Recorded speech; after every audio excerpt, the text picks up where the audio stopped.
Eidos.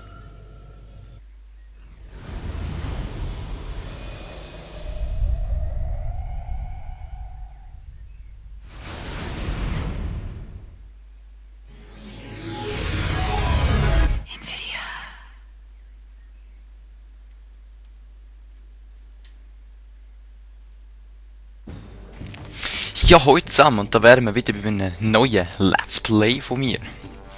Kennt's? Nein, kennen wir wahrscheinlich nicht. Imperial Glory. Ist ein älteres Strategiespiel. Und ich glaube, ich bin der erste Schweizer, der das Let's Playt. Ja. Ich habe jetzt nur einiges, der das auf Deutsch gemacht hat, und das ist nicht so super gut gewesen, also... Ja. Um was geht? Das ist ein Strategiespiel, den Rest erfahrt ihr nachher noch. Es geht um Europa einfach, ja. Eben, eure Aufgabe erobert die gesamte Karte. Das machen wir. Natürlich Mittel. Seht, Europa, da will es reich sein. Ich glaube, ich nehme die Österreich. So.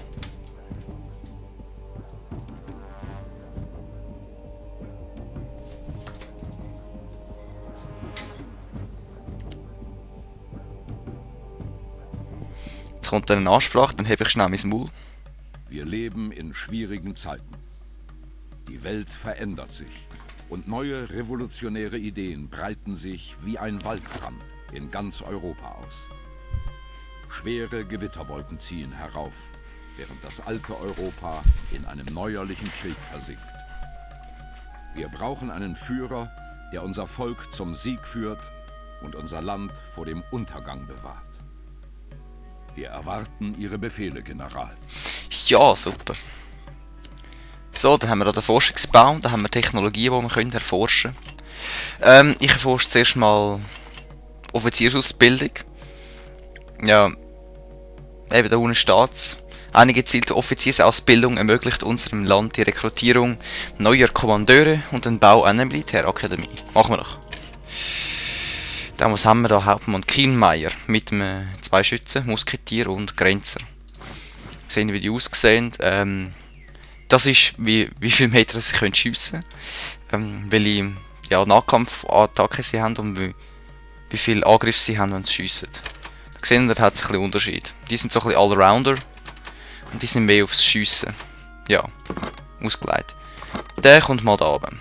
Sorry, dass es ein bisschen leckt, aber ich bin noch ein Part am Rendern. Wie so oft. Im nächsten Part jetzt nicht mehr so ein bisschen lecken.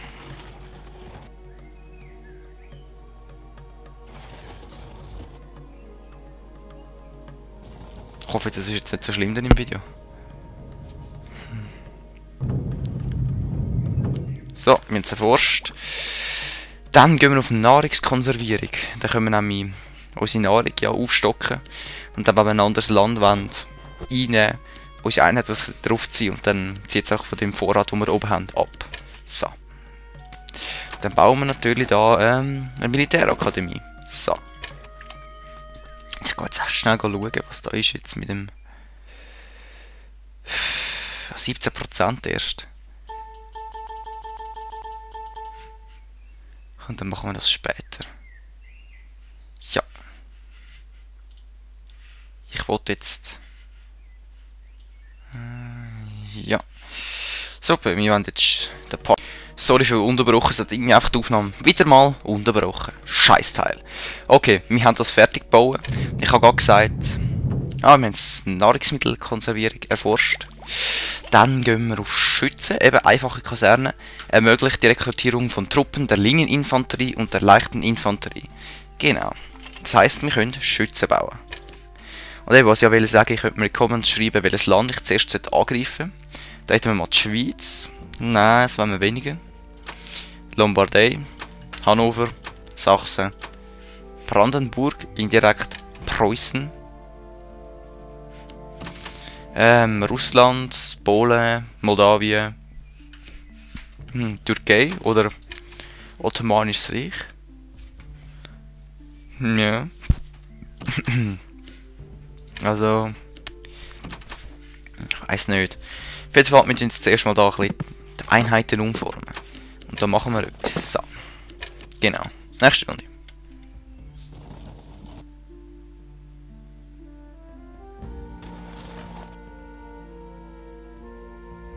seht ihr, alle haben gerade, ja, fast alle haben eine Militärakademie gebaut.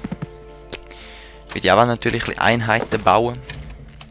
Und eben in dem Part, wir werden noch nicht angreifen, sondern ihr könnt bestimmen, was wir wollen erobern, ja.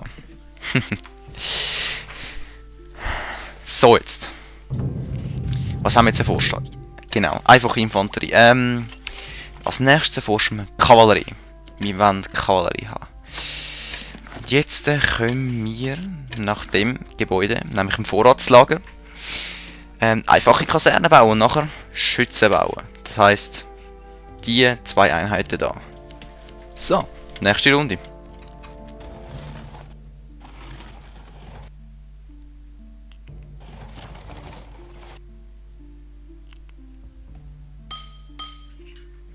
Wir haben Vorratslager gebaut. Super. Ja, und jetzt bauen wir gerade noch, genau, einfache Kasernen. Haben wir gesagt vorher.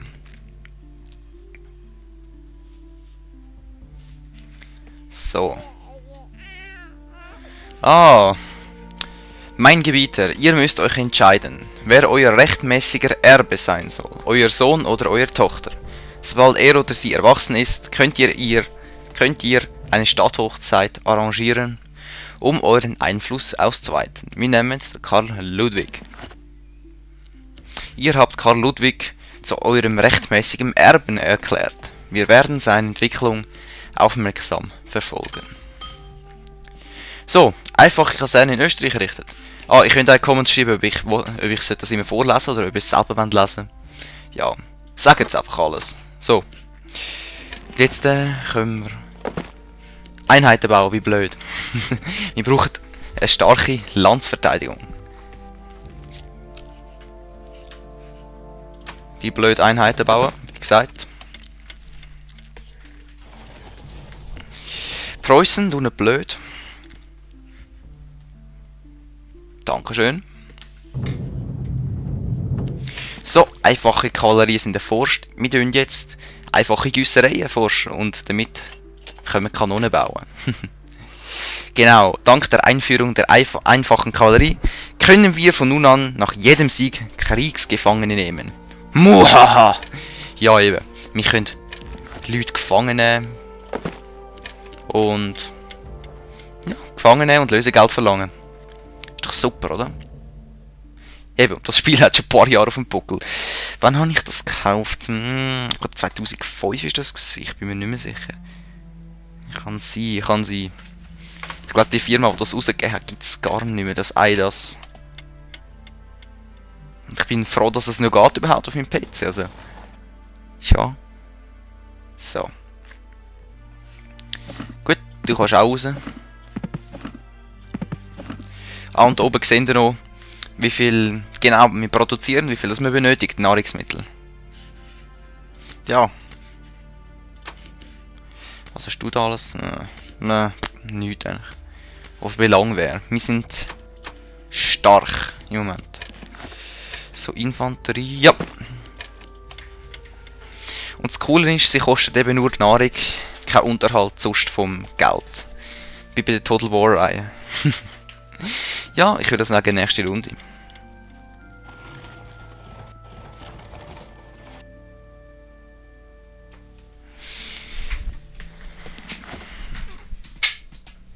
Unser Verteidigungsbündnis mit Helvetien wurde nicht verlängert. So. Ist aber nicht so gut, aber... Ja, die werden uns schon wieder eins anbieten nachher. Preußen will uns 390 Nahrungseinheiten für 590 Währungseinheiten geben. Nein, ich will das nicht. Wir haben genug Nahrung. Wir brauchen nichts anderes. So. Dasselbe in grün von Sachsen. Sorry. Violett.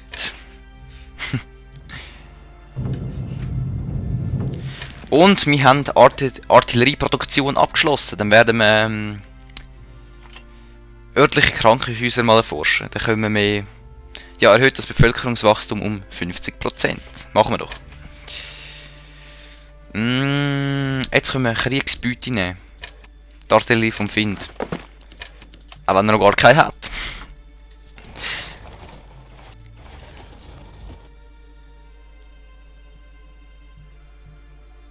So. Ich glaube, wir bauen mal noch einen neuen Kommandeur. So. Und dann noch ein Musketier. Nächste Runde. Am Anfang ist es auch wichtig, dass man viele Einheiten davon mal baut, oder? Ja, nicht oder. Ich weiß es ja. Das ist wichtig. So, wir erforschen Kreissäge. Genau. Die Aufgabe medizinische Revolution. Oder Medicine Revolution ist jetzt verfügbar. Weitere Informationen findet ihr im Aufgabenbildschirm. Und das wäre der. Das heisst, ja, wenn wir 2500 Bevölkerungseinheiten haben, jetzt haben wir 1825, dann könnten wir das machen und dann kommen wir das über. In euren Provinzen werden kostenlos Krankenhäuser errichtet. So. Ja, und da seht ihr eben, das ist die Militäransicht, das ist die Wirtschaftsansicht, oder die Handelsansicht. Unser Gesamtgewinn im Moment von Binnenhandel ist 0. Da sehen ihr so ein bisschen die Statistiken. Ja, Neuerungen, militärisches Potenzial. Wir sind besser als alle anderen. Ja, über Sieg und Niederlage ist noch nichts. Zeigt die wirtschaftliche Entwicklung der einzelnen Länder an. Ruhm. Mit den meisten Ruhmespunkten im Moment. Ja, voll. Dann Durchmarschrecht. So sieht dann übrigens die Karten aus, wenn das Let's Play wird beendet sein. Sage ich einfach mal. Alles ist schön geil. Ja. Was ist das jetzt? Zeigt die Verteidigungsbündnisse des gewählten Landes an. So.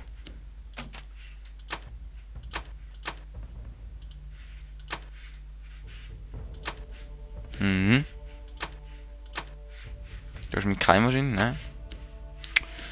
Nö. Okay. Beziehungen. Wir sind mit denen nicht so gut. Wie steht es mit uns? Schrecklich. Sind wir mit niemandem. So. Okay. Schade. Ja. Wir machen weiter, würde ich sagen. Schicken wir mal da noch einen runter. Ja. Super, nächste Runde.